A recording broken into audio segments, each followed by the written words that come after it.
Break के बाद एक बार फिर आपका स्वागत है।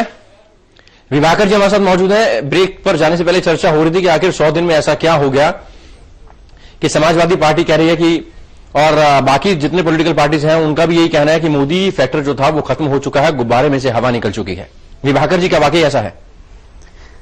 अब देखिए, राजनीतिक पार्टियों ने जो कहा है उस पर तो वो उनका अख्तियार है, वो अपनी बात अपने अंदाज में कह सकते हैं। उनके हिसाब से तो गुब्बारा को भी था नहीं। अगर मुझको आपके साथ जो गेस्ट बैठे हैं विभाकर जी, उनकी भी यही राय है। नहीं तो ये मैंने कहा ना कि हर व्यक्ति की अपनी एक राय हो सकती है और मैं उस पर ज्वाइन नहीं करूंगा इशू उनके साथ। लेकिन मैं ये कहूंगा कि लोगों ने अगर मोदी के गुब्बारे को, कई लोग उसको गुब्बारा कहते थे, अगर उस गुब्बारे को उसके अलाइज के साथ 334 सीटों तक ले अगर गए और 30 साल के बाद एक सिंगल पार्टी को, और ऑपोजिशन की पहली पार्टी भारत के इतिहास में अगर ऐसा हो पाया कि एक ऑपोजिशन की पार्टी पहली दफा अपनी बूते सरकार बना पाई, तो अगर वो हवा थी तो वो हवा 2019 में निकाली जा सकती है। 2019 के पहले उस हवा को जिसके लिए जनता ने दिया था वोट, वो वापस नहीं लिया है। स्टेट असेंबलीज के इलेक्शंस और उसमें बाईपोल्स में भी खास करके उस हवा को निकालने की कोई कोशिश नहीं हुई है। लेकिन ये कह रहे हैं कि जो रुझान आ रहे हैं उससे ये पता चल रहा है कि हवा धीरे धीरे निकलनी शुरू हो गई है। नहीं, ये फिर मैंने कहा कि ये इनकी सोच है, लेकिन मेरे ख्याल से ये एक चुनौती जरूर है उन नेताओं के लिए। बीजेपी के भीतर में जो लोग नेता हैं जो ये मानते हैं कि जो मोदी के नाम पे उनको वोट मिला है वो उनको वोट मिला है, और वो मोदी यहां पे दिल्ली में काम करते रहे और वो अपने क्षेत्र में और अपने राज्यों में अगर काम नहीं करेंगे, जनता से नहीं जुड़ेंगे और विकास की बात नहीं करेंगे और विभाजन की राजनीति करेंगे, तो जनता उनको नहीं स्वीकारेगी। तो यहां पे ये जानने की बात है कि जो उन्होंने कैंपेन चलाया था लोकसभा चुनाव के दौरान, उन्होंने कोई ऐसी भाषा का प्रयोग नहीं किया था जिसमें आप ये कह सकते हो कि वो जिसमें समाज को तोड़ने की बात होती हो या धर्म के आधार पर कोई राजनीति करने की बात होती हो। वो सबको साथ लेके चलने की बात करते रहे, विकास की ही सिर्फ बात करते रहे। और आप अगर उत्तर प्रदेश को खास करके देखेंगे, ये जो चुनाव हुआ 11 की 11 सीट बीजेपी के पास थी और वो 11 आ गए लोकसभा में। लेकिन उन्होंने अपने क्षेत्र में जो 2.5 साल तक उन्होंने काम किया एक एमएलए के हैसियत से, शायद वो जनता के साथ नहीं जुड़े थे। ये उनके लिए है कि अगर आप जनता के साथ जुड़ेंगे नहीं, उनका काम नहीं करेंगे, उनके बीच नहीं दिखेंगे और सिर्फ आप ऐसी भाषा का प्रयोग करेंगे जो कि योगी आदित्यनाथ करते दिखे या अभी हमारे क्या नाम है साक्षी जी महाराज बोले या फिर आरएसएस प्रमुख। मैं मानता हूं कि मैं एक भारतीय हूं और मैं एक हिंदू भी हूं, मैं एक इंडियन हूं। मुझको अपने देश में यह कहने की आवश्यकता क्यों होनी चाहिए कि मैं इंडियन हूं? और मैं इंडियन हूं इसकी चीज तो पासपोर्ट लेके जब वीसा लेके बाहर जाते हैं वहां पे दिखाया जाता है। हमको अपने देश में यह कहने की आवश्यकता क्यों है? जब आप ऐसी भाषा का प्रयोग करते हैं तो जहां पे अगर मैं दिखता हूं कई लोगों को कि शायद मैं मोदी के समर्थन में बात करता हूं या जो कुछ भी होता है, मुझको इससे तकलीफ होती है कि मुझको अपनी आइडेंटिटी क्यों देनी पड़ेगी। फैसल साहब आप सहमत हैं?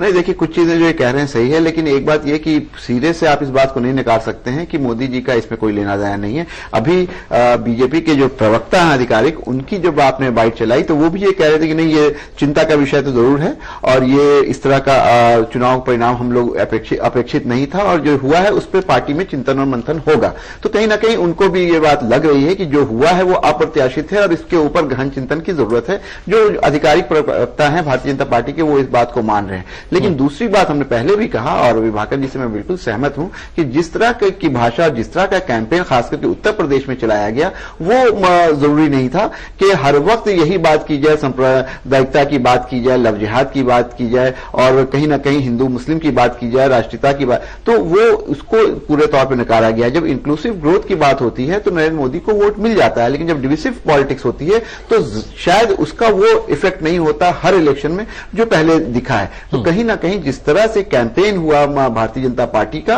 उत्तर प्रदेश में, वहां उसका रंग नहीं दिखा। दूसरी बात यह कि बसपा चूंकि इस बार इलेक्शन में नहीं थी, तो पार्लियामेंट्री इलेक्शन में यह दिखा कि बसपा का बहुत वोट भारतीय जनता पार्टी को गया, लेकिन समाजवादी पार्टी को अगर इस असेंबली इलेक्शन में, बाई इलेक्शन में वोट नहीं भी गया तो वो वोट गॉन हो गया, मौन हो गया, और उसका फायदा समाजवादी पार्टी को हुआ। समाजवादी पार्टी के जो वोट है वो मिले। जो सेकुलर वोट था, जो बसपा का इलेक्शन में रहने की वजह से डिवाइड होता था, वो डिवीजन नहीं हुआ और वो एक तरफा इधर आकर के जो कॉन्सोलिडेट होकर के मिला, तो उसका फायदा हुआ। और दूसरी बात एक और बहुत अहम कही है विभाकर ने, मैं उससे सहमत हूं कि जो 11 लोग पार्लियामेंट में गए, कहीं ना कहीं उस बार जो उनको वोट मिला वो नरेंद्र मोदी की छवि और नरेंद्र मोदी की जो एक लहर थी उस पर मिला, नहीं तो उनके की असल वास्तविकता उन लोगों की, वो कितने पॉपुलर, कितने महान और कितने उनमें क्षमता थी, ये असेंबली इलेक्शन में दिखा कि वो सारे सीटें भारतीय जनता पार्टी हार गई।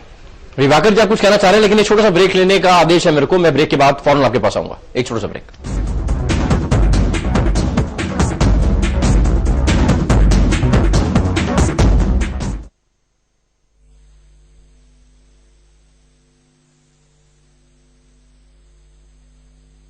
ये है मेरी नई सुजुकी जिक्सर, दिखाता हूं मैं आपको स्लो मोशन में।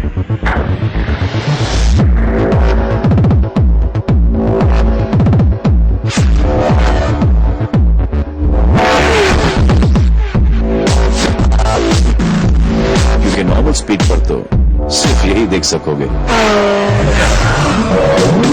With the racing soul of GSXR, presenting Gixxer. Suzuki Gixxer, the street spot bike.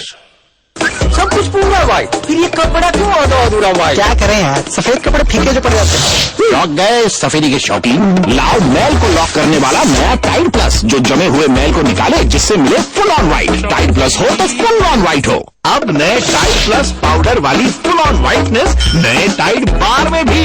Miss India हो या मिस वर्ल्ड या हो मिस यूनिवर्स, हम सबकी सुंदरता का राज है हेमोडेक्स, महिलाओं का सच्चा साथी हेमोडेक्स। नारी श्रृंगार अब अवसरों का मोहताज नहीं। स्वर्ण स्पर्श फॉर्मिंग ज्वेलरी, हर रोज कुछ नया हो जाए।